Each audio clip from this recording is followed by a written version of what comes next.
Good afternoon, Fort Worth. It is so wonderful.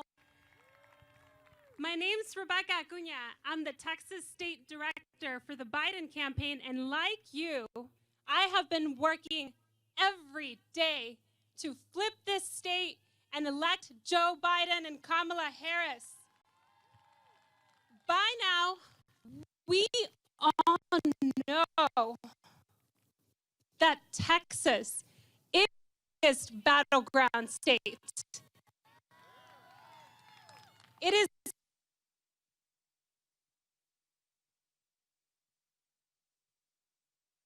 why today, on the last day of early vote and just 4 days before the election, Senator Kamala Harris is right here in Fort Worth.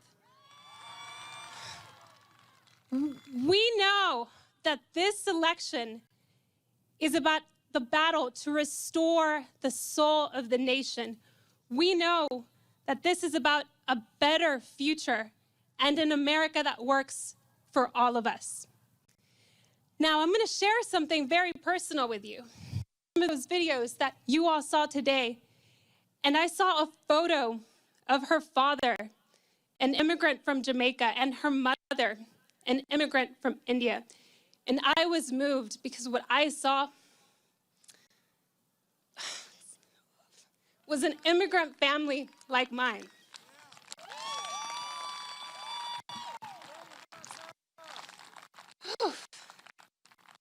You see, my father, Gonzalo, and my mother, Norma, came to the U.S., Mexico, seeking a better life for our family when I was just 6 years old. And my mother, she had these flashcards with photos on one side, and she would use them to teach us English, even though she herself cannot speak it yet. And when the math homework got a little hard, my dad would go to the library and check out books to help us do our math homework. They worked hard to make sure my sister and I lived our American dream.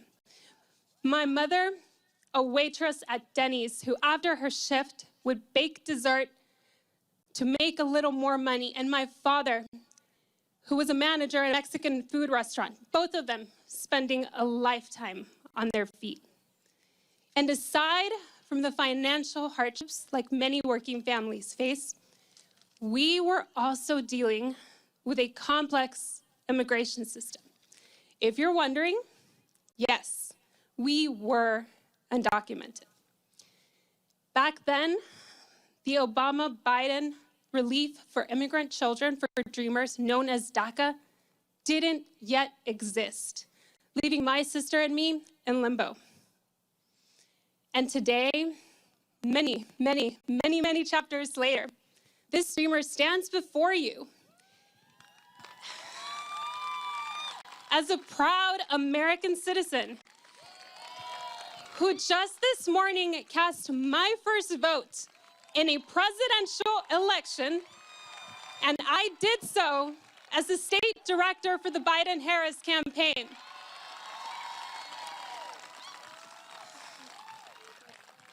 And there could be no better first, because Kamala Harris embodies the hopes, the dreams, and aspirations of all of us. Her story says to the world that in America, anything is possible, that it is the place where the kid of an immigrant can rise to the U.S. Senate and to the White House in just one generation. She has spent her life fighting for justice, and now she and Joe Biden need our help. Today, Texas is the last day of early voting. Election day is right around the corner. So Texas, you vote. You vote because generations before us fought for this fight. You vote for the families worried that their health coverage will get taken away. You vote for all of the Texans who have lost a loved one to COVID-19. You vote for the mothers and fathers who lost their jobs in this pandemic. You vote for the disenfranchised, and you vote for all those who still can't. Today, I voted for all the dreamers who still can't. Because when future generations, they ask us, and they're gonna ask us what it was like to elect the first woman of color as Vice President of the United States. And we will say, yes, I was there, I stood up, and I was counted. Without further delay, I am so honored to introduce the next President of the United States, Senator Kamala Harris.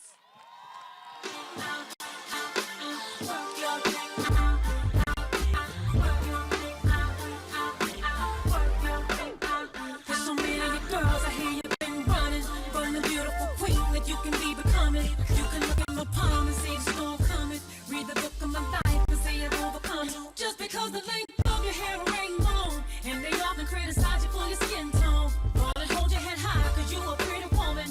Get your runway stride home and keep it going. Girl, live your life. I just wanna be myself. Yeah. Don't be yourself. Follow me, follow me, follow me. Girl, be yourself. That's why I be myself. And you love it. Let them get mad.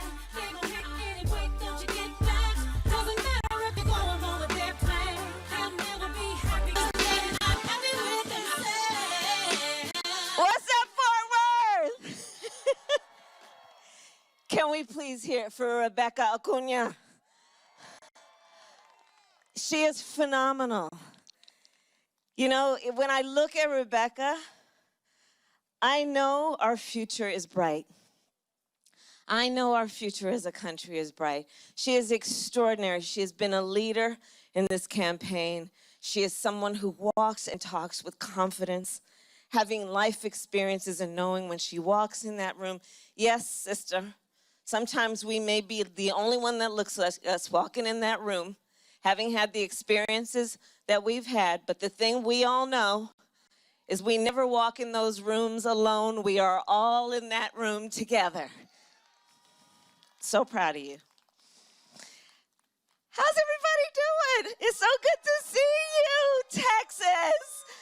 Bernice, it is so good to see you. I want to first acknowledge all the leaders. Everybody here is a leader. Bishop Spears, where's Bishop Spears? There, hello, Bishop. Thank you for welcoming us in such a warm way. Thank you, Bishop. Dee Dee McGuire, I talked to her earlier. Where is she? Hi, Dee Dee. Thank you. Thank you for your show and your voice. Fred Heyman and Marvin Sapp, where are they? Oh, my God, I felt like I was a good revival. There we are. Thank you both for just the gift that you have and that you keep sharing and giving. Thank you. Eddie Bernice Johnson, the great Congresswoman. And Mark Vesey, we are on his home turf. Thank you for letting me be here. And Colin Allred, where is he? And Colin Allred. And we are all colleagues in the United States Congress. We are also members of the Congressional Black Caucus. And I will tell you, Texas, you are so well represented in the United States Congress with these three. And they're always in these rooms. And, you know, I see them in the rooms where the cameras are and where the cameras are not. And they are always fighting for the people of Texas. They are leaders for Texas, and they are national leaders. And they represent the voice of all people so well. So thank you all. Thank you, thank you. So listen. Today is the last day of early voting in Texas, and you all have been doing your thing. What did I hear? Was it 9 million people have voted so far? Early voting in Texas, 9 million? Now we know this is no time to let up on the pedal though, right? So I know people sent me pictures of standing in line at midnight. This morning, I guess, last night, waiting to vote. There was a line. People are committed. And so today is the last day of early voting in Texas. We want to make sure we see it through. And then let's make sure on Election Day, everybody we know has made sure that their voice, their powerful voice, is represented in this election through their vote. Because there is so much at stake and so many reasons to vote. You know, just think about it. Right now in our country, we are in the middle of at least 4 obvious crises, right? There's the crisis that is a public health crisis that has caused over 215, I think now over 220,000 people to die in just the last several months. And the tragedy of it is so many, because of the nature of this pandemic, spent their last hours on earth without even the benefit of holding the hand and touching someone they love. Maybe communicating through a video, but without the warmth of the family around them. 8.5 million, almost 9 million people have contracted this virus with untold long-term consequences. You know, doctors are talking about things like lung scarring. It will, by the way, at this point, most likely qualify as a pre-existing condition, which means on top of the numbers that we know, the disproportionate numbers in terms of African Americans and Latinos for high blood pressure and diabetes, we're now looking at this.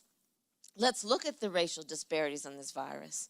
African Americans and Latinos are 3 times as likely to contract the disease and twice as likely to die from it. The tragedy of the loss of human life. You know, I've been referring to this as one of the greatest mass casualty events that we've experienced since World War II.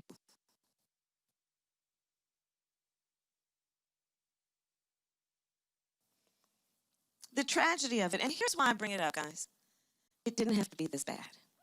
It didn't have to be this bad.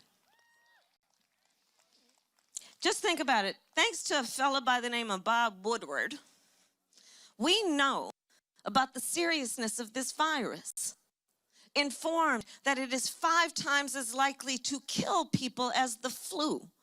Was informed that it would hurt people of every age. Was informed that it is airborne.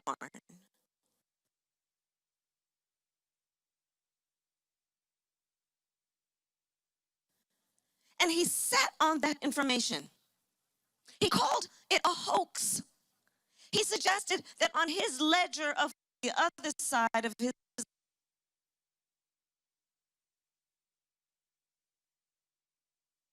ledger, if you don't. And can you imagine, as parents, as teachers, as small business owners, what you of the United States had done? What you might have done to prepare, knowing that even before this pandemic, far too many Americans were working 2 and 3 jobs to try and pay the rent and put food on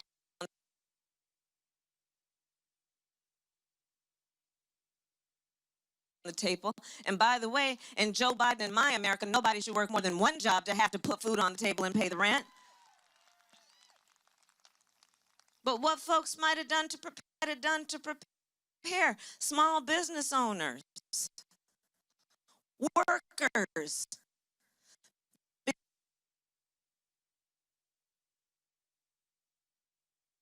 because you see, still, even before this pandemic, which has been highlighted, we have a country that has not made it a national priority for working people to have paid sick leave and paid family leave. That will change in a Biden-Harris administration. But what people, their children, are going to miss so much of these critical days of their education. What people might have done to prepare, to just simply buy a couple extra rolls of toilet paper.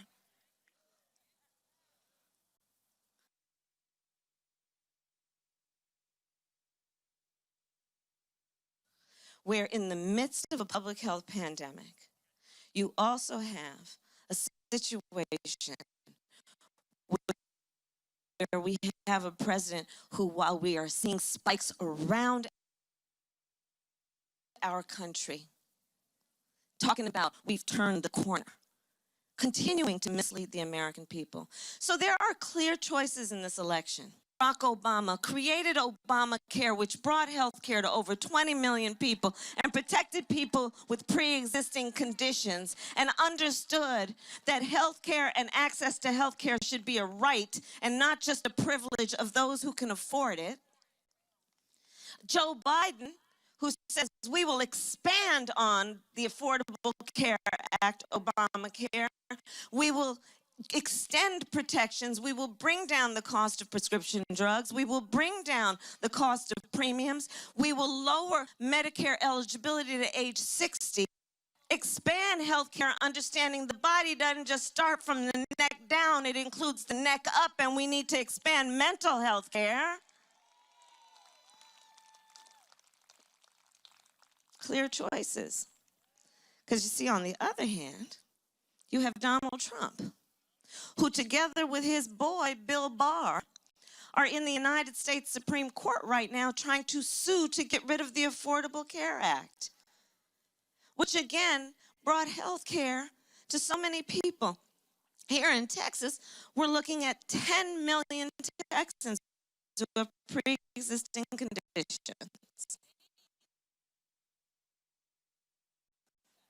If they are successful with that lawsuit, all of the folks who have been over 20 million people are likely to lose their protections. And we now have almost 9 million people who have new pre-existing conditions called COVID. There are clear choices in this election.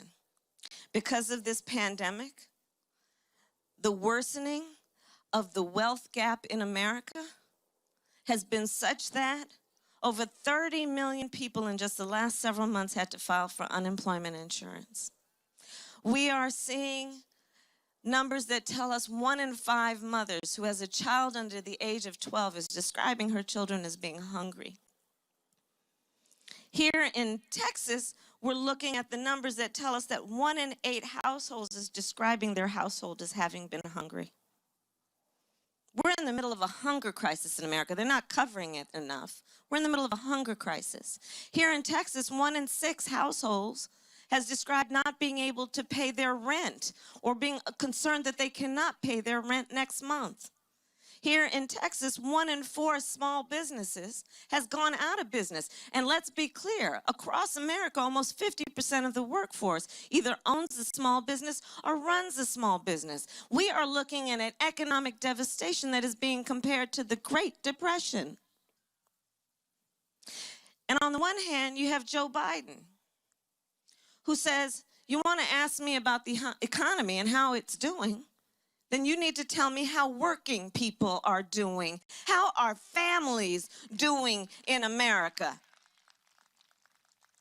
Which is why Joe Biden is committed to not raising taxes ever on anyone making less than $400,000 a year, lowering middle-class taxes, also making sure that no working family pays more than 7% of your income in child care, making sure there's a $15,000 tax credit for first-time home buyers, understanding that is the way that we have intergenerational wealth in America, is to allow people to own a home. That's how Joe Biden thinks of the economy. On the other hand, you have Donald Trump, who when asked, how's the economy doing? He will ask, well, how's the stock market doing? He asks, how are rich people doing? As one of his first orders of business, he passed a tax code benefiting the top 1% and the biggest corporations in America. Well, let me tell you, Joe Biden and I, if we win, are about to get rid of that and invest that money in working people in America. Invest that money in building back up our infrastructure, our roads and our bridges and renewable energy, creating millions of jobs. Investing that money in making sure that our students coming from families that make less than $125,000 go to public universities tuition free, including HBCUs, including private HBCUs. Ensuring that our students, when they graduate, if they take on a life of service and public service and a job that pays less than $125,000, that their debt will be erased. That's how we'll invest that money, in the American people. Crises. We are facing a long overdue reckoning on the issue of racial injustice in America. And there are clear choices. On the one hand, you have Joe Biden, who is a student of American history and has the courage to speak the phrase, Black Lives Matter. A Joe Biden who understands that we need to deal with these racial disparities. We need to acknowledge them, difficult though they may be, to think about, much less talk about. We need to address it in terms of what we're doing around healthcare. We need to address it in terms of the racial wealth gap. We need to address it in terms of the gaps in our education system. Joe Biden says, let's deal with it by putting $150 billion into low-interest loans for minority businesses, Black and brown businesses, which tend to be the economic lifeblood of the community.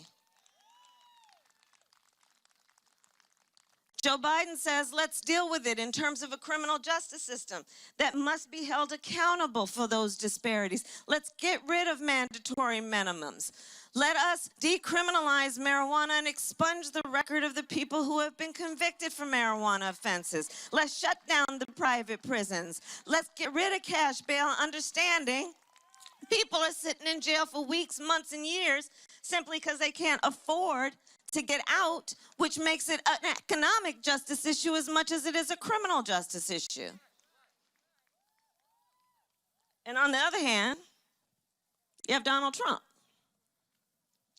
who on a debate stage 2 debates ago refused to condemn white supremacists and then doubled down and said they should stand back and stand by.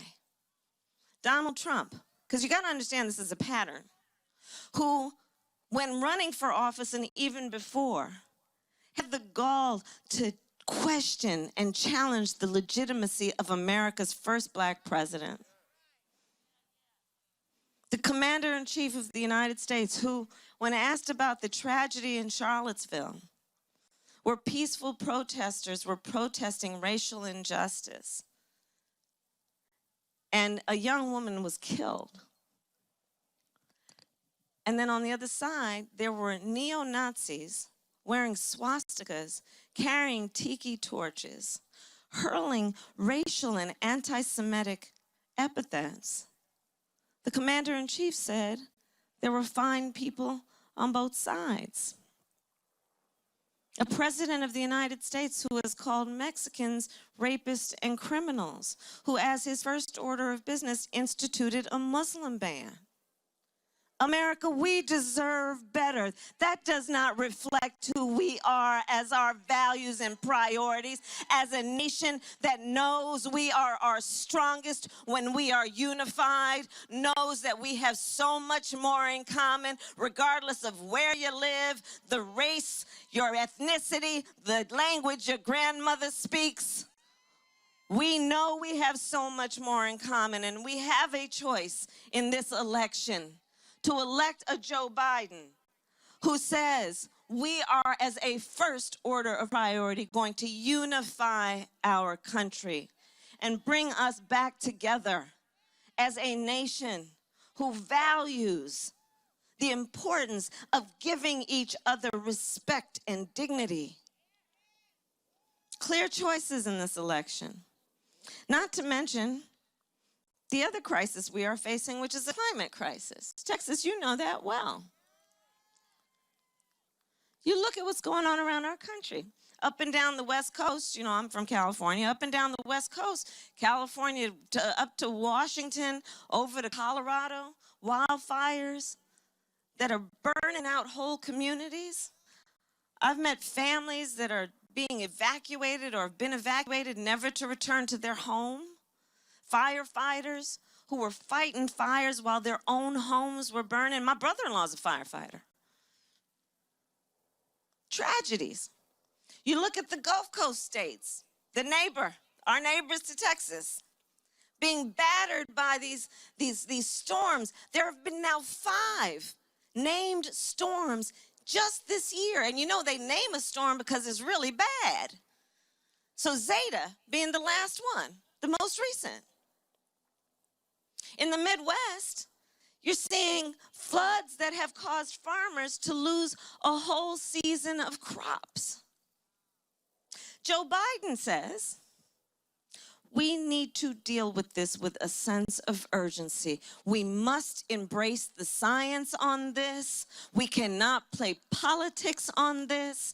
And we see that in this moment of opportunity to have timelines, understanding we must deal with this with a sense of urgency, that we also have the opportunity to grow our economy and create jobs. Joe sees the opportunity in the moment to invest in renewable energies, to invest in the apprenticeship programs with the folks like the building trades, knowing that we have a moment of opportunity to invest in America's auto industry and be the best in the world in production of electric vehicles. All of these are opportunities to meet a moment of crisis if you are a real leader.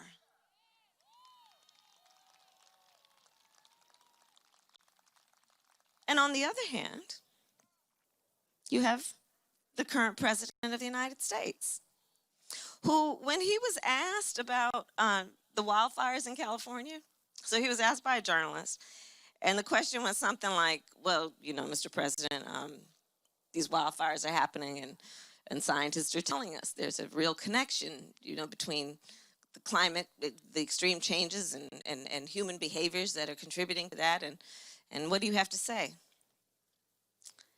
The President of the United States, who is also, again, the Commander-in-Chief, responded, "Science doesn't know." As though science is a person.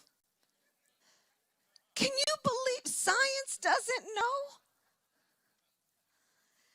So, you know, and there's a through theme here too, because, right, that's how he's been treating the coronavirus, right? A refusal to embrace the people who are smart enough to know what is actually going on and give us some direction around how we need to deal with it, instead of trying to make everybody think everything's okay, as though people aren't smart enough to see what is happening around them.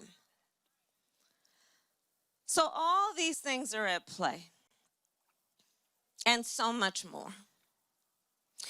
And that brings me to this moment where we are today. I'm here in Texas to thank you for all you have been doing to speak up about these challenges and to remind people to vote here on the last day of early voting, 4 days before the end of the election. And I'm here to talk about it in the context of also understanding that there's a lot that we need to get done, and there are a lot of reasons for folks to vote. And, you know, people ask me a lot, why should I vote? Does it matter? And I think there are 3 reasons that it is important that people vote. One is to honor the ancestors. Honor the ancestors. I mean, you know, Bernice, Mark, we all know we lost an incredible American human, just a hero, in Congressman John Lewis. Just a hero. He is now among the ancestors. John Lewis, who shed his blood on that Edmund Pettus Bridge. John Lewis, who said to us, get in good trouble. John Lewis, who lived a life that was about a commitment to fighting for equal rights and civil rights. And it was a fight that was born out of being a patriot and loving our country, knowing the best way we achieve our ideals is to fight for those ideals, to do it in every way by standing up, showing up, and speaking up. So we must vote to honor the ancestors, This year, we celebrated the 19th Amendment, the 100th anniversary of the 19th Amendment. The ancestors, the suffragettes, who those 100 years ago, in all of their white, were marching and shouting for a woman's right to vote, saying, we will not be deterred, we will not be left behind. Now, let us remember, because we always must speak truth about history, that black women couldn't vote until 1965. So we have to remember that.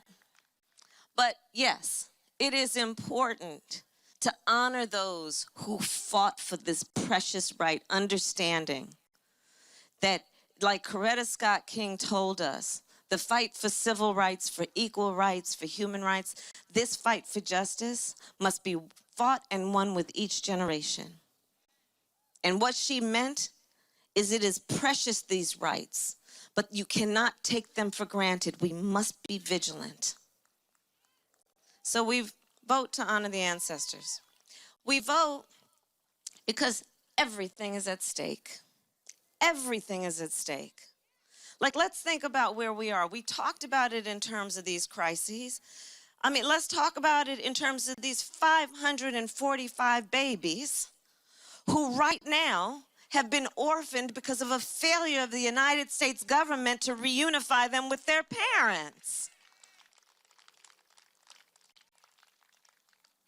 Let's talk about a nation under this administration that had a policy of separating children from their parents at the border.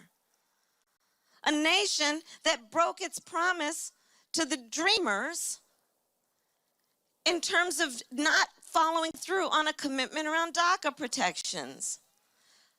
There are so many things at stake. So that is a reason to vote. And the third reason is this. So I'm traveling the country, and I've been to, in the last week and a half, in fact, I'm going back to Florida tomorrow, Florida, Georgia, North Carolina, Michigan, I mean, you just name it, okay? And one of the things that we have been seeing, certainly since 2013, before for sure, but since 2013 when the Supreme Court gutted the Voting Rights Act, as we've been seeing as many as 24 states putting in place laws through their state legislature that have been designed to suppress the vote, have been designed to make it difficult for people to vote, have been done in such a way, you've seen that in Texas, where they're trying to remove the drop boxes, where they're trying to reduce the number of polls, where they're saying if you vote from home, you need to fill out 2 envelopes. I mean, all kinds of things, right? Leaders who are trying to make it difficult and confusing and to suggest you can't trust the process. In fact, at that first debate, the President of the United States took that stage in front of 70 million Americans and, in my opinion, openly encouraged a suppression of the vote. Not to mention what he's doing and what they're doing to mess with the post office. The post office. The best people in the world work for the post office. The post office. So we have to ask, why do we think so many powerful people are going out of their way to make it so difficult and confusing for us to vote? And I think the answer is because they know our power. They know our power. They know when we vote, things change. They know when we vote, we win. So let us not let anyone ever take our power from us. Let us use the power of our strong voices every day in the spirit of John Lewis, in the spirit of the suffragettes, in the spirit of all of the generations of people here and in the future who are counting on us to know what is at stake and to step up and to stand up and to fight for this country we love. That is what is before us. And so my final point is this. This moment will pass. It will pass. And years from now, our children and our grandchildren and others, they will look at us, each one of us. They're going to look in our eyes, and they will ask us, where were you at that moment? And you see, we're going to be able to tell them so much more than just how we felt. Fort Worth, we will tell them what we did. We will tell them what we did. We will tell them on this particular Friday afternoon, on the last day of early voting in Texas, we were sitting in a field hanging out with Kamala. We will tell them, we texted everybody, called everybody, emailed everybody we knew. That yes, we knew we were kind of getting on their nerves, but we also knew they'd get over it. That we reminded people of the path that we are on, that the shoulders upon which we stand, that we reminded people about what is at stake, and that we reminded people about their power. And in this moment where we are dealing with crises, we reminded our friends and our neighbors and our family that you are not alone. Don't let anyone make you feel small, that you are big, you are strong, you have power, and at election time, that power will be through your vote, and you will tell them when they ask that you elected Joe Biden, the President of the United States. Thank you, Fort Worth, and God bless Texas.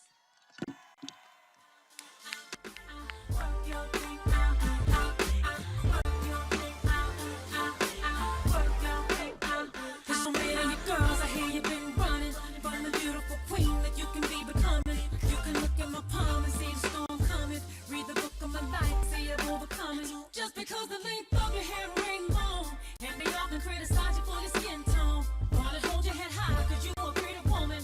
Get your runway stride home and keep it going. Girl, live your life. I just wanna be myself. Yeah. Don't be yourself. Follow me, follow me, follow me. Girl, be yourself. That's why I be myself. And love it. Let them get mad. They gon' hate anyway, don't you get mad? Doesn't matter if you're going along with their plan. They'll never be happy cause they're not happy with themselves.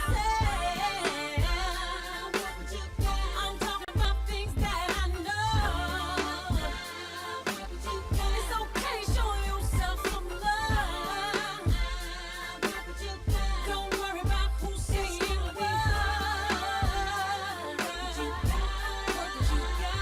Feeling great because the lights on me. Celebrating the things that everyone told me would never happen, but God has put his hands